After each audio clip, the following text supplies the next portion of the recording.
Welcome to the show. You're tuned in to Conversations with Different Prisons, and we have two wonderful guests on the show with us today. We actually have Toby T and Dre with us this afternoon, and they're going to share some of their experiences in and out of prison, and let everybody kind of get a feel of the do's and the don'ts and the wills and the won'ts today. All right, and so we're going to start with you, Dre. How were you able to get past all of the destruction that caused you to be on the path of going in and out of the prison system? I didn't. I didn't let myself get institutionalized. Mm-hmm. I didn't participate with, too much of the people in there. I just got in the books and stayed in them and just stayed serious and stayed to myself and stayed exercising and just used the time to my advantage. That's all. And how old were you the first time that you were in trouble with law enforcement? Oh, I was 15. At 15. Mhm. Would you say that it was from peer pressure, gang affiliation, or you just wanting to be that child that's not listening that drove you to that point? Yeah, it was just basically choices because, even if you're only 15, I knew right from wrong. Yeah. I just chose to try something that I saw going on around me a lot, Mm-hmm. even though I knew I could have tried something else. Mm-hmm. But I tried that, and that's how I ended up in juvenile. I tried to Yeah, I do noticed what I that saw, a lot of the bad youth stuff I saw. that are involved in the system, a lot of them get involved in the system because, normally like there's no father either in the home and the mother's struggling, trying to be, the father and the mother. And so they reach out to the streets to basically get the love, from the streets that they're not getting at home. What's your take on that? That happens a lot right there Mm-hmm. because most of the time, say most kids who do that, parents are on drugs too. They Mm-hmm. don't pay them no attention, so they go and get attention from somewhere else. Mm-hmm. And like the dad's not there, they don't have a good stepdad or not no good uncles or something. You know how that goes. They end up finding so-called friends, and most of the time they find the bad friends. Mm-hmm. You know what I mean? Because they want to feel some kind of protection, some kind of Right. because they're missing that in the house. Yeah, and so I'm gonna go to you, Toby T, and ask you, how old were you when the first time you got involved with the law? Well, the first time was 16. 16. Yeah. Ended up getting caught up in the drug world, and Yeah, and so getting caught up, when you say caught up in the drug world, was that, behind personal use, or just distributing? well, well, you say distributing. I'm gonna say just making a way to All right. survive. All right, putting money in my mailbox. Something Pop would have said, And so, can you tell me the first time, I would like to hear from both of you guys, Toby and Dre, the first time that you actually knew that this was serious, okay, like I'm actually going to prison, what was that like for you? It was like a shock, like because when you young, most time you're naive. You think it can't happen to you. Mm-hmm. You think you got it figured out, and then they trick you and pat you on the wrist, let you do stuff. So you start thinking that's what they're gonna do every time, but it really get worse. So Mm-hmm. you mess around and do that same thing 2 more times, and instead of them letting you out in 2 days or 30 days, now you're facing 3 years or more like that. So that becomes a shock right there. Mm-hmm. Because you see all the movies, so you're like, oh, I wonder if it's like that. Yeah. And it is, you know what I mean? Well, it can be like that. And for you, Toby, what was it like when you finally knew, like, I'm actually on my way to prison?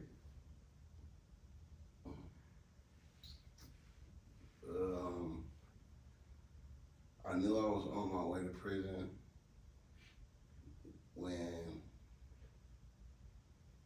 seen my name flash across the TV and say armed and dangerous, wanted for 187, and I wasn't like really thinking that I'm gonna go to prison because I'm about to run. So I ran for a while, and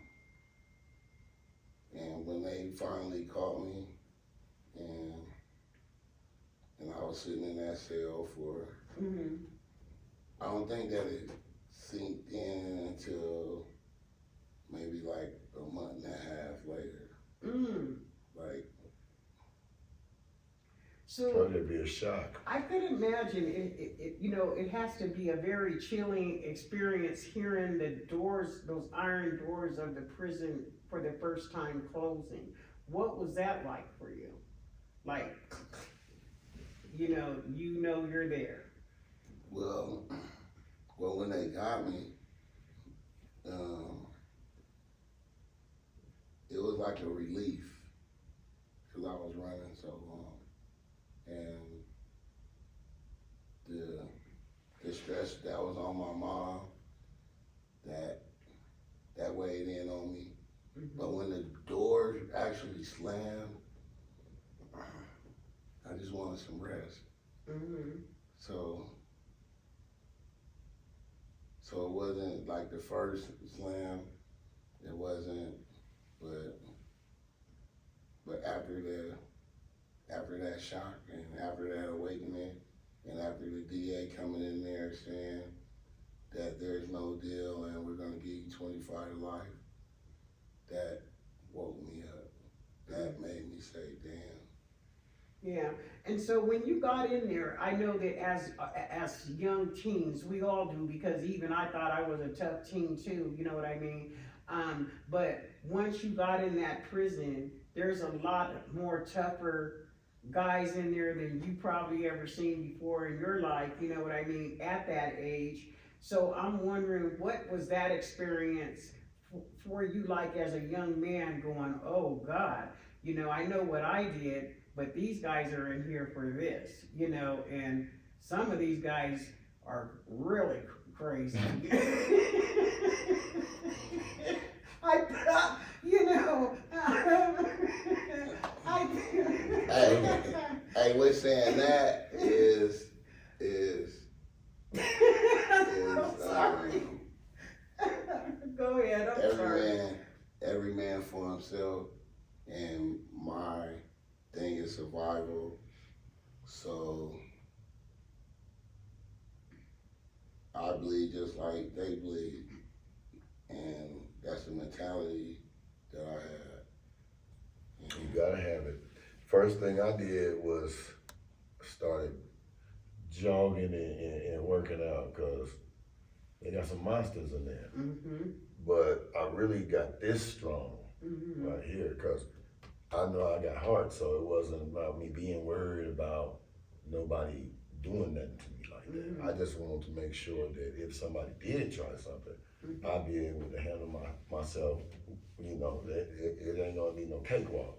So I just mind my own business, and I, like you say, I'm not actually worried about nobody like that.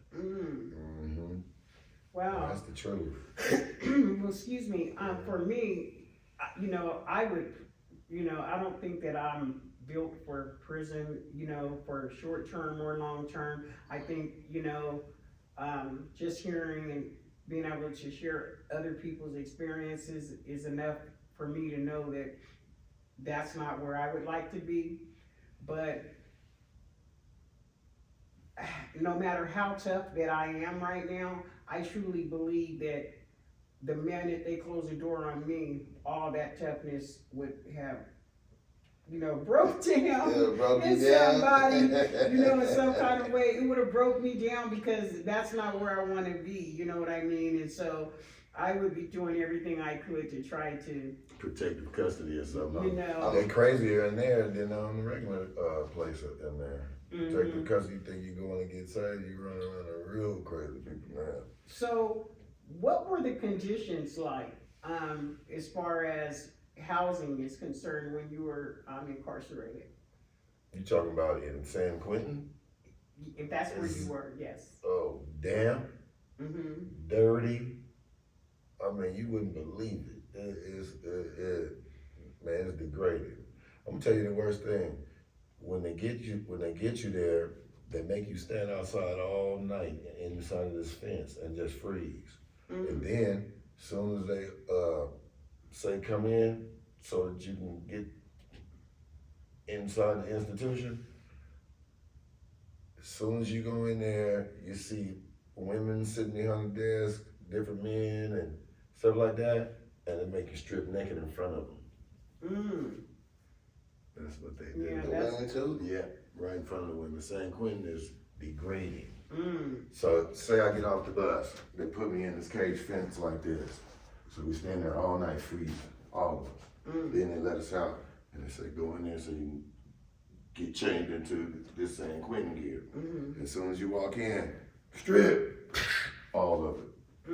Two black women sitting there looking at you and you like, this ain't, you know what I mean? And, Yeah. and then you see, it's worse than squatting and coughing in jail. Wow. It's worse than that. Yeah, I couldn't even You don't want to go to imagine. Quentin. You don't want to go to the pen at all. Locked up in the cage, that's worse than for animals up in there. It's like a witch house. So I know Like you a both hot have house. sons. What would you say to your son? What would you say to your son that was headed on the path that you've already been on? Well, what I tell my kids is I've done enough things in the street to where you don't have to be in the street. You know what I'm saying? You got a choice. You know what I'm saying? And that prison, that jailhouse, that ain't for you. That ain't how I raised you. And that ain't what you want to be. They tricking you thinking that it's cool in there because they got their phones in there and they sending out pictures, but they ain't telling you about the lockdowns, 6 and 7 months, and then, you know what I'm saying, you don't get it on Miserable. everything. It's miserable. It's miserable. You know what I'm saying, when you're away from your family, Oh, man. how your mom's stressing out, and you know what I'm saying, it's just so many components to this prison system Right. that's not being told. That's right. So, That's why I told my son, not trying to cut you off, I told my son, just like he told his son, I said, don't join the gang. I already did all that for you. Stay out of prison because I already went for you. I already did all the time for you, don't. you gotta do it. You gotta do it. I'm telling you right now, I'm your dad. You don't want that. Excuse me, some people look at prison as another form of slavery. It is. They Yeah. make you work just like a slave. You get paid $1 a day, a week. I mean, slavery, this is the modern day slavery, the prison. You know, Facts. you go in there, right, Facts. and then they degrade you, make you low as impossible, then throw you in a cell. And they have segregation, racial segregation immediately. You can't sit at that table, that's the white table. You can't go to that table, that's the Mexicans table. You can only sit at this table because it's black table. You can't drink out of that water faucet. You can only lift weights and work out over there. You can't work out over there. Even if you know somebody from the streets, y'all can't even be friends. That's deep. That Facts. is really deep. Real Have racism. you ever Real witnessed? segregation. Everybody's segregated off top. Yeah, Even in child hall, yeah, you can't sit with over there. yeah. So my question would be, they practice it so deeply inside of the prison, why do they seem to act like they don't understand why there's so much of it outside of the prisons? You know what I'm saying? Because racism is something that exists heavily, where a lot of Hispanics feel like, you know, they don't like people of color don't like Hispanics. But if you are being still taught that type of mindset for 10 to 15 years, how can you be released and get back into civilization and adjust having that type of mentality? thinking that, you know what I'm saying, because, you know, that grows on you, you know what I mean? That's something that will definitely It's grow something on that you you. know and you think, see, it's called a mentality. You start thinking everybody's like that, Mm-hmm, even when you get out, mm-hmm, because you've been around so much of it. Then when you see somebody, whether they're in a suit or not, in your mind, you know, inside your mind, deep down, you feel like, even though you smiling and acting like this and that, deep down inside, I know what you actually have to do, especially if you mess up. mm-hmm. They'll make you be like that. Mm-hmm. So I could just imagine having a friend on the outside that is Hispanic or Caucasian, and they're telling you, "Don't worry, once you go to the pen, I got you. I'm gonna make sure you're taken care of." You know what I mean? Um, for me, I would think for that person, it's easier said than done, because if a person is gonna be in prison for 10 to 15 years and they're expecting you every month to send them $400 or $500 so they're able to eat and to, you know. That's a lot of money. That's a lot of money. You know what I'm saying? That's a lot of And money. so, That's a car note. yeah, and I've known some people that have gotten out of prison that actually have killed, relatives because the whole entire time they were in prison, they got no support. And they just built that resentment. Here's the thing. They didn't get into any kind of religion or something or anything. That's the reason why their mind was corrupted like that. They built up resentment and anger over time, not forgetting that the people you mad at didn't put you in there. You committed that crime yourself. So why should the outside have to do time with you like that? If you would have listened to us, we would have told you not to do what you did in order to put us under this pressure that you putting us under. For me, I kind of feel like this. I don't see, like, in some cases, like, if you're just like this awful person that's going around molesting little kids and killing grandmothers and stuff like that, you know what I mean?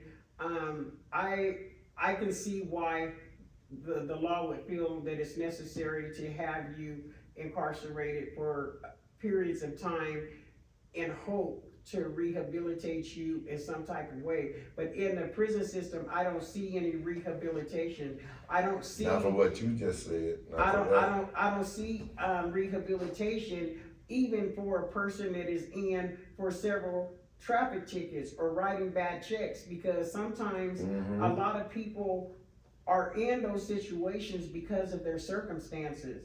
You know, I might write a bad check 10 times if I got 4 little kids nose running and they ain't got no medication and they ain't got no diapers or they ain't got no food on the table, and I'm a single mother and I'm by myself and the kids are sitting there crying and water's running out of their eyes, and I go get some, you know, what do you call it, assistance from AFDC or Medicaid, and they're turning me down, you know, for whatever reason they have, or they might even not just turn you down, might just say that, hey, we can't help you for another 3 months because we need this, and that. Well, in the meantime, them kids is crying, sick, needs medication and other things, and you looking at your checkbook that ain't got no money in the bank, and you're looking at those kids going, man, I gotta do something. So the circumstances will cause you to do things. Like, the circumstances will cause some of these women to go out there and prostitute and leave them kids unattended, and, you know, and at home by themselves.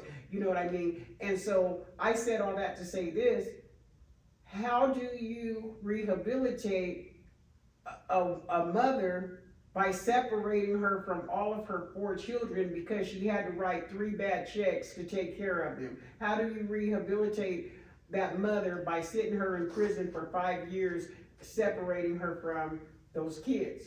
That ain't rehabilitation. You getting ready to really, instead of giving her a program to help her, you finna lock her up in a cage for that? Yeah. Come on. That's what I'm saying. I think that Why don't you the give her a program, make her pay it back somehow? the money that they use taxpayers' money to house all these different inmates, they could have took that same money that they denied her welfare or food stamps or medical in any instance, and said, you know what, this is what we're gonna do. You know what, you did this because you're trying to help your kids, so we're gonna put you in this program to help you find a job, take care of these kids. They could have used that money that type of way for 5 years.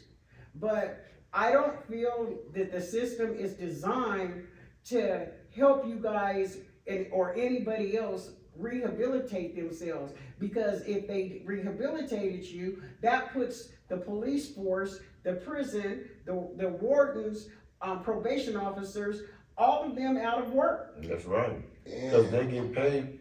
Go ahead.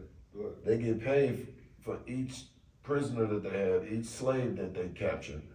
They get paid. What is it? $30 a day? I don't know. It's a lot They get more some. than that. Yeah, they get paid to keep you. Mm-hmm. So they got a ton of money, and then you're doing slavery because they having you build beds, fixing. People don't understand what they got you in there typing. Mm-hmm. If they find out what you can do, if you're a chef, you're gonna be cooking. If you can type, you're gonna be working in the office right up under them, dressed like you on the streets. But all that. What was your pay number, Dre?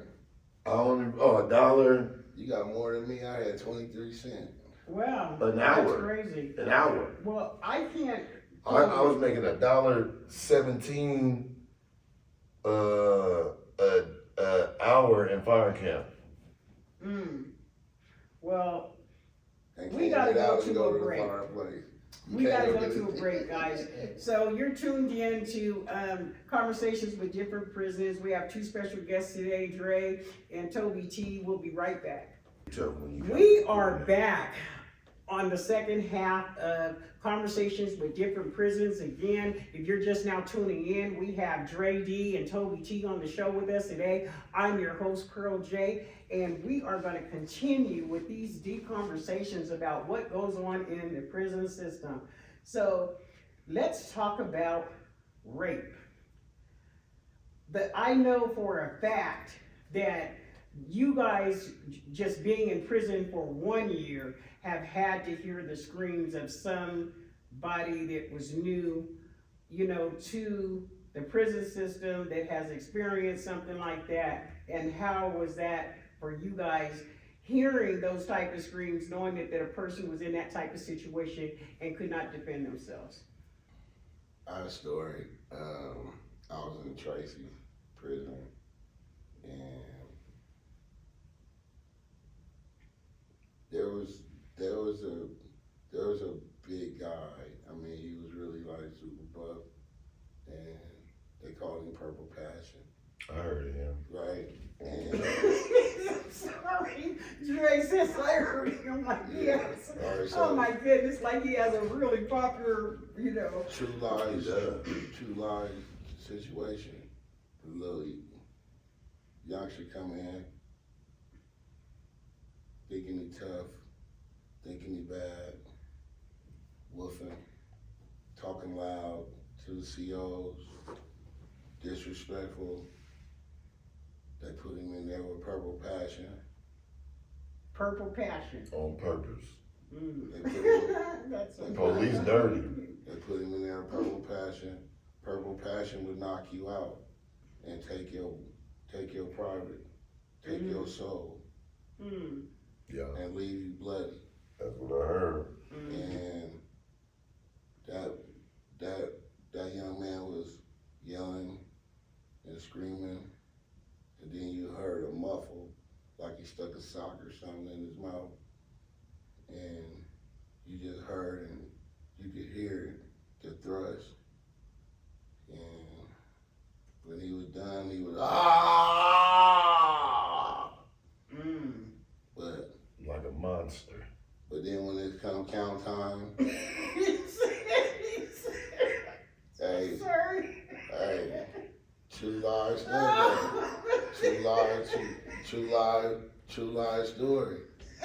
Red line count. I'm so sorry. Oh, God, break. Just for 1 second.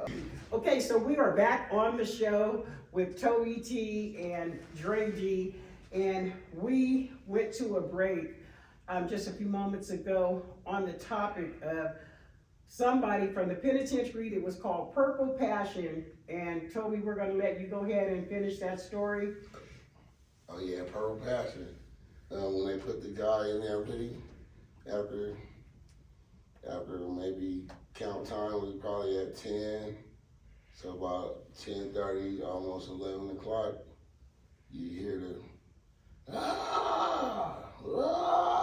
and then you hear the fist hitting him, and at count time, red line count, at 4:30 in the morning, Purple Passion came out, but he didn't come out. So when he didn't come out, the police go up there, and then they call the MTA. I mean, the medic people in there, and they came and got him. That is so sad to hear that. And you know what? That's one of those things that a young man would never think would happen to him, and especially that aggressively, and when there's somebody that overpowers you, whether you're male or female, and they're that aggressive, there's not much that you can do in that type of situation except, deal with it. You know what I mean? And there's a lot of people that have had to deal with it, but the sad part of it is that there are people behind those, because that is still a crime. Right. So of the people that are behind those crimes are not being punished for doing those type of crimes, even though they are incarcerated. What do you mean time? I mean, but if you You got life. if you got double life or You life know, without, you're more not time getting out you gonna anyway. Yeah. So they can give you as much time as they want. You feel me? It ain't gonna matter to them. They So- probably scared of them type of people too, because you come to work and get stabbed. Okay, so let's say, for example, you got someone that did something very minute, and now you're in a prison with Purple Passion and a whole bunch of different people that have different passions for weird things, doing weird things, and they know they have that type of reputation. I think that the prisons should be sued for liability when they are totally aware of an individual that has that type of temperament, and they stick a young person in there that's just getting there, whether they had a lot of mouth on them or not. They're entitled to be able to speak their mind, as long as they're not, putting their hands on anybody. Speaking your mind is one thing, putting your hands on somebody is something different, but to deliberately set people up, that is wrong, because they're not only getting set up with people like Purple Passion, but they're also getting set up in other types of ways, like to be stabbed and killed, and all type of stuff that the guards turn their heads on when it comes to what's going on behind them prison walls. And that's very, very scary. If I was your mother and you were my son, and I have to worry about those type of things happening to you every day, it becomes very stressful. When my son picked up the phone the very first time and was, "Mom, you know what I'm saying, this is what was happening," it broke my heart. The first time I went to see him as a mother and he was behind bars, it broke my heart. When I had to turn around and leave my son there and knew that he was going to be there another 20 years, as a mom, that broke me walking out of until I never came back. I don't never want to feel that again. I don't never want to feel that. I don't never want to see him like that again. And I've supported him through his incarceration in every way that a mother can. I don't miss none of his phone calls. I make sure I write letters. I make sure he has money on his books. If he calls me 20 times a day, I accept the call, because I know that he needs somebody to talk to. And sometimes I'd be like extremely busy, but I say to myself, could I imagine if the shoe was on the other foot and I was calling him because I couldn't call nobody else or didn't have no one else I could call, and he was sending me the voicemail. So that by itself makes me be more attentive when it comes to his needs and stuff, and more understanding. And I try to encourage him and give him all the strength that he needs. But mainly what I tell him, stay away from everybody in there. Don't try to make no friends, because you might not have any in there. You know, a person could Right. smile in your face all day long and set you up in the next 5 minutes. Ain't no friends in there. You I know, tell you what, the average CEO, you know, the people who lock you up and make sure you fit and close doors or whatever, especially the female ones, they're only regular women with kids who happen to be, they didn't have to take no special training. It's like being a security guard. mm-hmm. So this lady ain't got the mentality, but they put her job is to go in there with them animals and them different type of prisoners, and they know that she ain't like that. Mm-hmm. So they figure out how to put pressure on her. That's why you see all these different women having sex with the inmates and stuff on TV now, Mm-hmm. because they're just regular people. Mm-hmm. So they didn't got to feeling sad for this man in here that they didn't got to know and been seeing for 2 or 3 years already. They want to make love to the guy. Well, you know what? It's no secret I'm a female. I'm You know just what I'm saying. saying? There's some fine brothers that's in the penitentiary, you know what I'm She saying? Some untouched. very, very attractive She men feel like- coming out all swole up with muscles and everything, you know, hair growing all the way down their back and everything. I can't find that unbelievable. And you going there every day and you out on the streets dealing with some dude that ain't treating you right already, and then you got a guy in a prison that ain't going nowhere, can't go cheat on you. You know what I'm saying? Every time he see you, he happy to see you. He dunking you down, Right. excuse me. What about that? You know what I'm saying? I mean, you going home sleeping good at night What because about he the take pay? handling his business. What about the pay you get? You still need some. He offer you $4,000 or $5,000 to sneak him in a little government fund. Yeah. And I mean, and Now you at work making 10, 15 racks just from sneaking in funds and stuff. They get caught. See what I'm saying? Yeah. So it's a mentality, a relationship. People are scared. CEOs are scared to come into work, but they gotta pay their bills. yeah. But everybody's palms is getting greased through there. The system is designed. It's designed yeah. like that. It's designed. That's why they got that it's new not- law. I mean, you know, really, they're getting greased really, really well. And then when the heat starts coming down a little bit, they gotta point the finger at somebody to take the direction off They of just them. gonna go grab the phones. That's right. And You know? So it's like imagine you a dude, a man, and you work in a prison full of women. Mm-hmm. So now you know how women is. Mm-hmm. Oh, they'll show off for you. You walk up to that door, Mm-hmm. and you get to looking in there, and you try to do counts. She's sitting there naked and doing all kind of moves on you, and you like, wait a minute. Mm-hmm. You're a man. You leave, you got that on your mind while you even at home. You come back to work, she right there again on your helmet. Mm-hmm. She trying to get something out of you. Yeah. Now you you go build a home with your relationship wife, with her. and you And can't. cheat You on ain't your even wife. thinking about your wife because you still got that vision that you saw at work. Like, golly, my wife is not stacked like that. You know what I'm saying? So, but that's a human response to a human reaction or action. And You know what I'm worked saying? there 10, 20 years, it's like you done time now. Yeah. You just get to go home for a conjugal visit every night, but you still got to report back to the prison every day. And do time with those prisoners, even if it's 8 to 12 hours a day, you still doing time. And not only that, when you see anybody every day, I don't care if it's a person with mental challenges or, you know, that's in a wheelchair, that you know that you're a caregiver for or whatever, you develop relationships with these people. You know, every day I'm coming to see you in prison, you're telling me, hey, you know, I'm going through this, I'm going through that, I'm trying to give you strength and courage. Automatically, we're developing a relationship, you know what I'm saying? Just Especially if you like because, talking to them. yeah, just because we're human. yeah.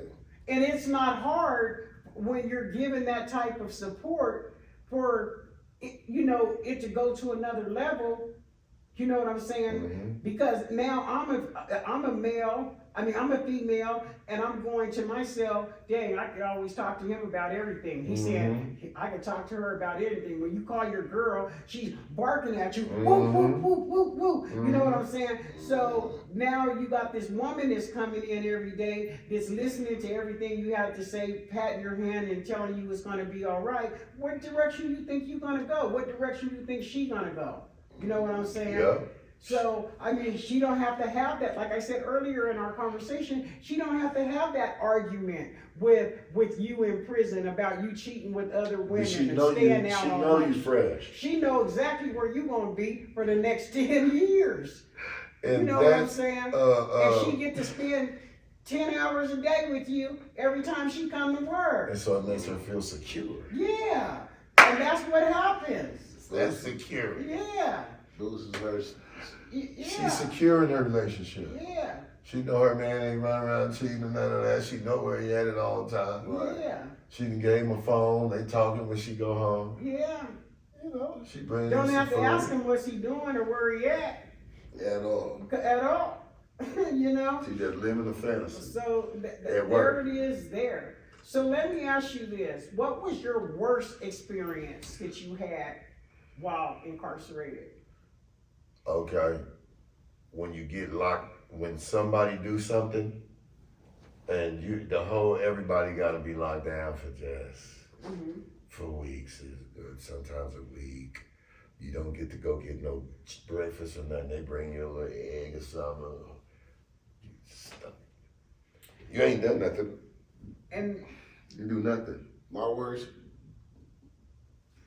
That's time. miserable. My worst time in the prison was I thought I had a cool celly, but I didn't. That didn't happen to me You too. feel me? And I'm a real neat person. So I make sure I make my bed and I put my stuff where it's at. I know if somebody touched it. I know if it's been moved. Now I go on a visit and they give you an hour visit, right? But I'm the type of person that you coming to visit me, you coming to tell me something, what's going on, and then once I get my information, and then I'm ready to end the visit. So I end the visit early. When I go back to my cell, my cellie is going through my legal work, and I was fighting a very serious case where they talking about life in prison. That's a no-no. So immediately when I closed the door, I told him, press the button, I'm about to kill you. Right. And then, man, we tussling. And I'm like, you better call him, hurry up. And he started kicking the door and I'm beating him up. And man, when they came in, Worst thing to be in there is a thief. like, my reason for doing it was obsolete to them. It didn't matter or nothing, right? So I kind of had a little toss of struggle with them because I wasn't trying to, nigga, hear me out first. Y'all shouldn't have put him in the room with Right. me. You know what I'm saying? And they roughed me up and then they put me in this little black chair. And I remember that chair. And Strapped you down. strapped me down, put the little Helmet. not a helmet, but it was like a net thing. Oh yeah, the stick net. They had that around my neck, and then they rolled me up. Well, That's just a form of humiliation. by the time I got on the elevator, shit, I think I got knocked out or something because I can't remember the whole beating. You know what I'm saying? And then they left me in that chair for 13 hours. So my body was like numb when they unstrapped me. Like a horror film. Yeah, Wow. that shit was crazy. They beat this one dude so bad they had to cut his helmet off his head. They put a helmet on him backwards. Strapped him in that little chair you talking about, and just took him on the elevator. That's a cold ride. And that's a crime. Yeah, the police is the most. Yeah. See, now that's who you got to worry about in there the most. The COs, especially in San Quentin. You ever seen that movie, The Matrix? you know, the Matrix with the dude, Yeah, I know what they Neo are. and all them. Yeah. How they dress in them long trench coats with them glasses on. Mm-hmm. That's how they look at San Quentin, the police. They dress just like that. Mm. Long trench coats. They run around with the AR-15s on their back, 357 in their hip, just staring at you like that. San Quentin, that's where Death Row at. Yeah. Yeah, but They you do guys that have to remember everywhere. that anybody with a gun on their hip and a They all got gun on their shoulder believes that they're tough guys. But if you remove that gun and Oh, that they don't want badge, no parts. and you know what I'm saying, it's a whole different story. Yeah, They're yeah. just another individual just like Yeah. yourself. But for them to, like, I feel like a lot of people in the prison system is being provoked in a sense, because they do things on purpose. Like, for example, what you just described with the gentleman that was doing what he was doing to that young man, okay? Purple passion, okay? There's sometimes that they know that you're a blood and will put a Crip in the same cell with They you, do knowing that you guys are that you guys know who each other is, and they do Oh, it. yeah, they do They that. do that. They do that at They the do that county. all the time. They do that at the Yeah, county, yeah. like, for real, for real. I remember when I got to Susanville, they put me in an all-crip dorm. We became friends. Yeah, Oh, it was great. yeah. We black. No, but they thought they were doing I something made them illegal. laugh. They loved me.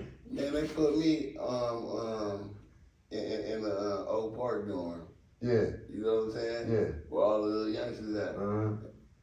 It's me. Man, no problem. I'm going anywhere I want to go. Hey, my boys was moving me. They found out I was up in the crib dorm, Mm-hmm.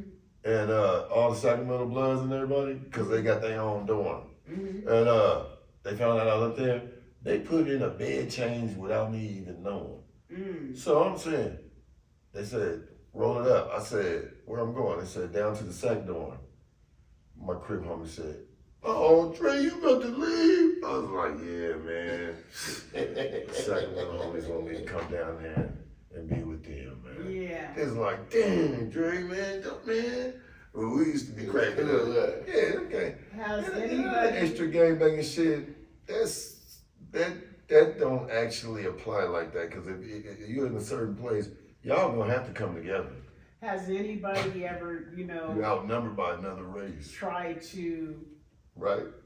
I mean, that you thought that was your friend from your hometown actually super let you down? Let me give you an example. There's a case that I was just reading up on about the day before yesterday, where they're now prosecuting a guy for murder that admitted to his cellie that he committed the murder. Mm-hmm. He didn't, they didn't get him on the trial, but he admitted it to his cellie, and the cellie came forward and. That's what Marcelli was trying to do to me. Yeah. He actually was talking to the DA about me. When it comes, man, when it broke all the way down, cause I took my thing to trial. He was trying to find some So I leads. wanted discovery from everything. Mm-hmm. And Marcelli was trying to turn on me, but he couldn't get me to admit anything, so he wanted to go do my paperwork to see what he could say that I did. Mm-hmm. So let me ask Ooh, that was you, big. Crazy. when in prison, when you're caught doing stuff like that, how do the other prisoners respond to you? Like I responded. Man, you better not get caught stealing someone's toilet tissue. Mm. You better not steal some state-issued boots from another prisoner. Mm. Huh? That man. You better not steal nothing. Mm-hmm.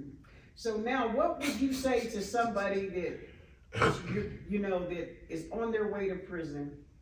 Good luck, and get the Bible, and make sure you get to working out, Mm-hmm. and keep your mouth closed. Mm-hmm. Yeah, don't get to entertaining, singing to nobody, rapping, none of that. Just get in the books and stay away from that TV too so much too. Now that you mentioned rap, and I know now that they're actually using your lyrics now to prosecute you, what is your thoughts on that?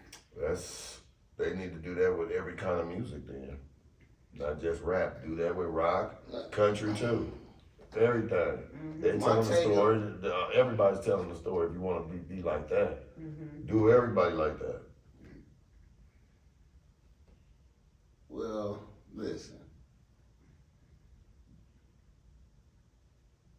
If you tell on yourself,